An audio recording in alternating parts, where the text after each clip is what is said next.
नाम सुना है?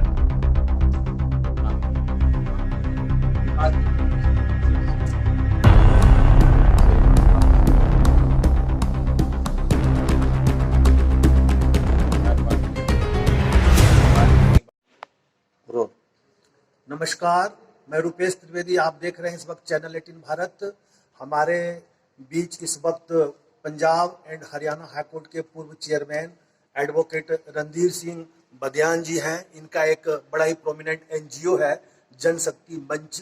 आइए इनसे जानते हैं, ये अपने मंच के माध्यम से सामाजिक कार्य करते हैं, किस तरह के कार्य। जी देखिए, हम वकालत के प्रोफेशन के साथ साथ एडवोकेट्स सोशल एक्टिविटीज़ में हमेशा अग्रसर रहते हैं। हमने भी अपने व्यवसाय के साथ साथ एनजीओ बनाया हुआ है जनशक्ति आवाज़ मंच के नाम से। जी हमारा जो मेन उद्देश्य है, समाज में जितने आज अपराध बढ़ रहे हैं उसके पीछे एक लॉजिक है, उसके पीछे एक कारण है।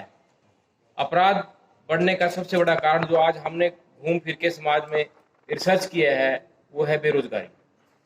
महंगी शिक्षा प्राप्त करने के बाद भी हमारे लाखों करोड़ों युवा आज बेरोजगार है।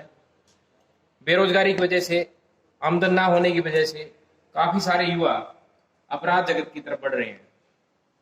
कुछ संख्या के जो हमारे युवा हैं वो आज क्राइम के साथ साथ नशा में धकेले जा रहे हैं। नशा की प्रवृत्ति बढ़ रही है। नशे की वजह से हमारे लाखों परिवार आज इस स्थिति में है कि उनका परिवार की ज़मीनें बिक रही हैं, उनके कारोबार बंद हो रहे हैं। ये बहुत बड़ी समस्या है। जब तक हमारी सरकारें रोजगार के लिए काम नहीं करेंगी, अनएम्प्लॉयमेंट को दूर नहीं करेंगी, हम जो बढ़ता हुआ अपराध है उसको रोक नहीं पाएंगे। समाज के लिए आज सबसे बड़ी जो समस्या है वो है रोजगार ना होना। कितनी आप डेवलपमेंट कर लीजिए, आप लंबी चौड़ी सड़कें बना लीजिए, आप भवन बना लीजिए, लेकिन जब तक बेरोजगारी पर शिकंजा नहीं कसा जाएगा, बेरोजगारी का समाधान नहीं निकाला जाएगा, तो ये सारी डेवलपमेंट ये किसी काम की नहीं रहेगी। आने वाली जो हमारी पीढ़ी है, जनरेशन से हम खराब होंगी। अपराध इस तरह बढ़ रहा है देश में कि उसको कोई हमारी प्रशासनिक व्यवस्था, पुलिस व्यवस्था कंट्रोल नहीं कर पाएगी।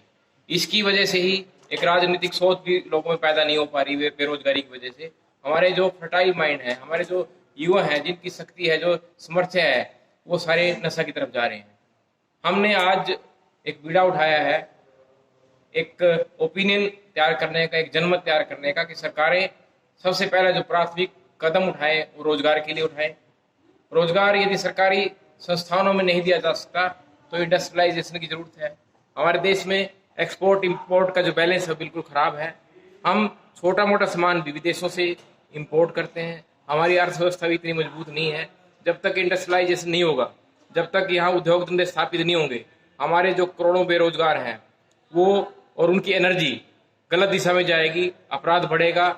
और हमारी जो सरकारें हैं इस बारे में बिल्कुल भी ध्यान नहीं दिया गया काफ़ी लंबे समय से कि इन बेरोजगार लोगों के रोजगार के लिए कोई काम किया जाए, कोई इंडस्ट्री यहाँ स्थापित की जाए।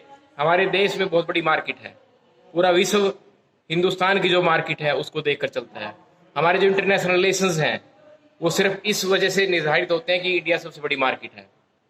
हमारा ब्रेन ड्रेन यहाँ से हो रहा है। उसकी वजह क्या है? उसका सबसे बड़ा कारण है कि महंगी शिक्षा लेने के बाद भी हमारे युवाओं को यहाँ रोजगार नहीं मिलता। आप हरियाणा पंजाब की हालत देख लीजिए।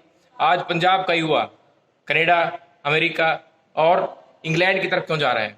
अपनी ज़मीनें बेचकर लोग विदेशों में क्यों जा रहे हैं? उसकी वजह है उनका जो रोजगार है वो छिनता जा रहा है। किसान अपनी ज़मीनों पर भारी ऋण लेकर अपने बच्चों को विदेश में भेज रहे हैं। आप पूरे हरियाणा पंजाब की हिस्ट्री उठा के देख लीजिए।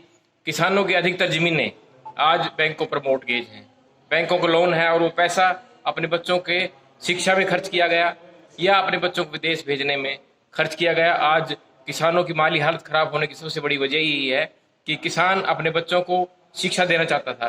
किसान ने अपने बच्चों को शिक्षा दी रोजगार के लिए, लेकिन रोजगार नहीं मिला। महंगी शिक्षा के बाद भी किसान, देश का जो 80% लोग निर्भर हैं, आज वो इस हालत में है कि उनके आने वाले समय में ज़मीनें बिकने के कगार में है। किसान हमारे मजदूर बन जाएंगे और जो हमारे युवा हैं जिनको रोजगार नहीं मिला वो क्रिमिनल बनने की कगार पे हैं, वो क्राइम की तरफ बढ़ रहे हैं, नशा की तरफ बढ़ रहे हैं। सरकारों को जो डेवलपमेंट की बात करते हैं, जो डेवलपमेंट का ढिंढोरा पीटते हैं, वो डेवलपमेंट किसी काम की नहीं है। घर बर्बाद हो रहे हैं लोगों के, लोगों की इनकम कम हो रही है, खर्चे बढ़ रहे हैं, महंगाई बढ़ रही है। इन सभी चीज़ों को लेकर समाज में एक जागृति फैलाने की आवश्यकता है। जो राजनीतिक लोग हैं, पॉलिटिकल पार्टीज हैं, उनको जवाबदेह बनाने की जरूरत है। जो बड़े बड़े डेवलपमेंट के नारे देते हैं, उनसे जनता आज ये सवाल करे कि आपने रोजगार के लिए क्या अवसर पैदा किए, आपने कितने रोजगार देश में पैदा किए। हम इस बात को लेकर एडवोकेट्स का जगह जगह हमने सम्मेलन बुलाने का प्रोग्राम बनाया है। एडवोकेट्स जो एक बुद्धिजीवी वर्ग है, जो जनता को लीड करता है, मास लीडर है एडवोकेट, हम उन एडवोकेट्स को साथ लेकर अब एक अभियान पे लगे हुए हैं हर जिला वाइज कि सरकारों से बिना किसी जाति धर्म के क्वेश्चन किया जाए कि आपने देश में रोजगार की आपकी क्या योजना है, आने वाले कितने समय में कितने लोगों को रोजगार दिया जाएगा। अभी आज का यदि हम डाटा देखें, सरकार की किसी तरह की कोई योजना नहीं है कि किस तरह से आने वाली बेरोजगारी को कंट्रोल किया जाए। हमारा शिक्षा का स्तर गिरता जा रहा है। हमारे बच्चे यहाँ आज अपनी मनपसंद की शिक्षा हासिल नहीं कर सकते, चाहे वो मेडिकल एजुकेशन है, इंजीनियरिंग की एजुकेशन है, या लॉ की एजुकेशन है, किसी और प्रोफेशन की एजुकेशन है। आज विदेशों की तरफ किस लिए जाना पड़ता है? हमारा पैसा विदेशों में जा रहा है। जो छोटे छोटे देश हैं, हमारे बच्चे देश के उन देशों में पढ़ने जाते हैं। ये सरकार की बहुत बड़ी नाकामयाबी है और ये मैं समझता हूँ कि एक इस तरह का ध्यान सरकारों का नहीं रहा कि देश में रोजगार उत्पन्न किए जा सकें, देश में उच्च कोटि की शिक्षा स्थापित की जा सके। इसकी वजह से आज लोग एक चौराहे पे हैं। देश पूरी व्यवस्था डगमगाई हुई है। दिखाने के लिए बड़ी डेवलपमेंट के ढिंढोरे पीटे जाते हैं, लेकिन आज हमारे देश की अर्थव्यवस्था कमजोर हो रही है, हमारे देश की कानून व्यवस्था कमजोर हो रही है, हमारे देश में लोगों का जो जीवन स्तर है वो कमजोर हो रहा है और आने वाले समय में गरीबों की जो संख्या है वो बढ़ती जाएगी और मनी कुछ एक हाथों में कंसंट्रेट हो रहा है। जो बड़े पूंजीपति घराने हैं, उनकी आमदन कितने गुना बढ़ रही है और एक आम व्यक्ति की आमदन उससे कहीं गुना नीचे जा रही है। ये सारा सरकार की नाकामी है। सरकारों की नाकामी की वजह से आज देश की ये हालत है कि हमारे लाखों करोड़ों युवा आज डिप्रेशन की स्थिति में है। तो मैं समझता हूँ इसके लिए बुद्धिजीवी वर्ग को आगे आने की आवश्यकता है, चाहे हमारे प्रोफेसर हैं, एडवोकेट्स हैं और जो समाज में सोशल कार्य करते हैं, सोशल एक्टिविस्ट हैं, उनको एक मंच पर आकर ये अभियान चलाने की आवश्यकता है। जो पॉलिटिकल पार्टी है, चाहे कोई भी पॉलिटिकल पार्टी है, उसको सबसे पहले आप उनके जो नारे हैं, पॉपुलर स्लोगन है, चाहे वो जाति से रिलेटेड करके स्लोगन दिए जाते हों या धर्म के आधार पर दिए जाते हों, उनसे क्वेश्चन करने की जरूरत है कि आपके पास कोई रोड मैप है बेरोजगारी खत्म करने का? आपके पास आने वाले 5 साल में कितने लोगों को कैसे रोजगार दिया जाएगा? ये सबसे बड़ा मुद्दा आज है। चाहे कोई सरकार किसी पार्टी की भी है, किसी भी सरकार की तरफ से ऐसा एजेंडा नहीं दिया जाता कि आने वाले कितने समय में कितने लोगों को रोजगार देंगे।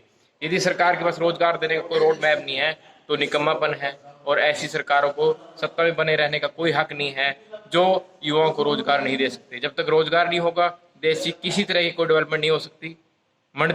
बढ़ती महंगाई है, सौहार्द लोगों का कम बढ़ रहा है, आपस में रिलेशन खराब हो रहे हैं, सामाजिक तौर पर जातिवाद और ये धर्म का जो उन्माद है, इनके पीछे कहीं ना कहीं बेरोजगारी एक बहुत बड़ा मुद्दा है। बेरोजगार लोगों को बरगलाया जाता है।